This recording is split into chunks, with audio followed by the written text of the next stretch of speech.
বানাচ্ছি। এখানে এই মাটনটাকে আমি রসুন আদা দিয়ে স্টিম দিয়ে আমি একটুখানি গ্রাইন্ড করে নিয়েছি, ঠিক আছে। এর মধ্যে আমি দিয়ে দেবো কিছুটা কুচনো পেঁয়াজ আর কিছুটা ধনেপাতা। এখানে আপনারা চাইলে আপনাদের স্বাদ মতো না কাঁচা লঙ্কা দেবেন। আমরা কাঁচা লঙ্কা কম খাই, তাই জন্য দিইনি। সব কিছু কাঁচা পেঁয়াজ আর ধনেপাতা দিয়ে আমি এটা মেখে নিয়েছি। এর মধ্যে নুনটাও দেওয়া আছে। এবার আমি কাবাবগুলো গড়ে নেবো একটা একটা করে। কাবাবগুলো আমি এইভাবে গড়ে নিচ্ছি একটা একটা করে।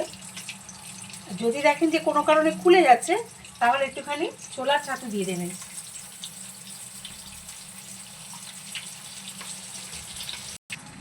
আমি একটা জিনিস বলতে ভুলে গেছি, আমি কিন্তু গোটা গরম মশলা দিয়ে মাটনটাকে কিমাটাকে আমি সেদ্ধ করেছি।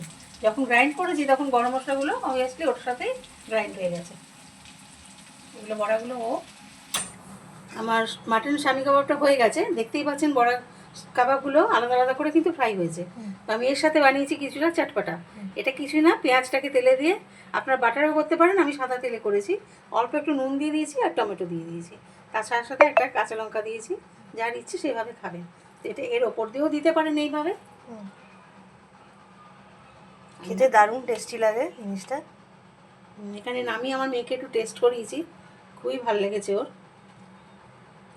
এটা ছিল আজকে আমাদের মাটন স্বামী কাবাব। আপনাদের কেমন লাগলো বানাবেন, এটা এভাবেই বানাবেন, খাবেন, এনজয় করবেন, ভালো লাগবে আপনাদের।